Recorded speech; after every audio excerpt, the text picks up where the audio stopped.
नमस्कार, बहुत स्वागत है आपका। आप देख रहे हैं 24 ज्योतिष आसान उपाय। जीवित पुत्रिका व्रत का त्योहार अपने बच्चों के प्रति चरम और कभी न खत्म होने वाले प्रेम और स्नेह के बारे में है। इस अवसर पर माँ अपने बच्चों के कल्याण के लिए बहुत सख्त उपवास रखती हैं। जीवित पुत्रिका व्रत के दौरान पानी की एक बूंद का भी इस्तेमाल नहीं किया जाता और यदि यह उपवास पानी से किया जाता है तो इसे खरजितिया नहीं कहा जाता। खरजितिया का मतलब होता है कुछ भी नहीं, यहाँ तक कि ब्रश भी नहीं करना है। अश्विन महीने के कृष्ण पक्ष के दौरान 7वें दिन के से 9वें दिन तक यह 3 दिनों का व्रत है और प्राथमिक जो प्रथम दिन है यह त्योहार का पहला दिन है जिसे हम नहाई खाए कहते हैं। इस दिन विशेष तौर पर माताएं ब्रश करने के बाद चूल्हों और सियारों को भी दतवन देती हैं, यानी जिससे मुख धोती हैं वो दिया जाता है उनको दतवन और पानी, और उनसे कहा जाता है कि कल उपवास है, आज आपको निमंत्रण है, आप भी ब्रश कीजिए। फिर इस दिन खाना खाती हैं। खाना में भी विशेष तौर पर बहुत सारे विधान हैं, जैसे मड़ुए की रोटी वगैरह खाने का बहुत जगह बहुत तरह के हैं, जैसे झींगे की सब्जी, बहुत कोई मछली खाते हैं। तो जिस राज्य में जहाँ पर जैसा प्रचलन है वैसा ही खाना खाया जाता है। और इसके बाद यहाँ से शुरू होता है व्रत। व्रत के जीवित पुत्रिका व्रत बहुत ही उत्साह और खुशी के साथ मनाया जाता है। बच्चों की दीर्घायु, अच्छे भाग्य के लिए माँ इस व्रत का पालन सबसे धार्मिक रूप से करती हैं। जो महिलाएं सख्त जीवित पुत्रिका व्रत का पालन करती हैं उन्हें सूर्योदय से पहले उठना चाहिए, पवित्र नदी सरोवर में स्नान करना चाहिए, पवित्र भोजन ग्रहण करना चाहिए। उसके बाद पूरे दिन भोजन और पेयजल पीने से खुद को दूर रखती हैं। अगली सुबह जब अष्टमी तिथि समाप्त होती है तब महिलाएं अपना उपवास तोड़ती हैं डलिये के प्रसाद से, खीरे से।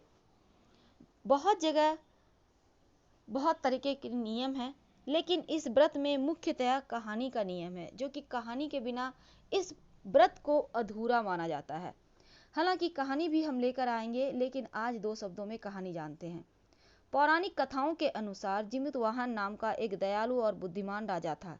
राजा विभिन्न सांसारिक सुखों से सुख नहीं था, इसलिए उसने अपने भाइयों को राज्य और उससे संबंधित जिम्मेदारी दी। उसके बाद जंगल में रहने चला गया।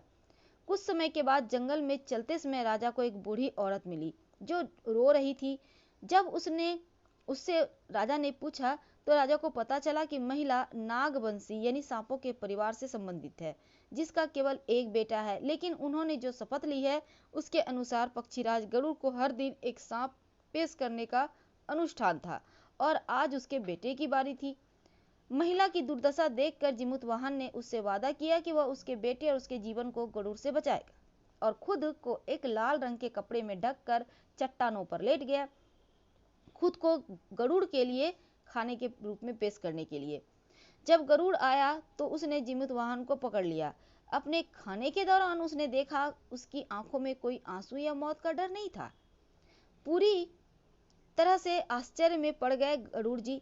अब उसने वास्तविक पहचान पूछी।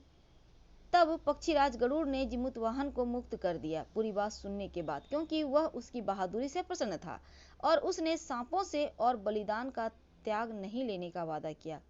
इस प्रकार राजा की उदारता और बहादुरी के कारण सांपों के जीवन को बचाया गया।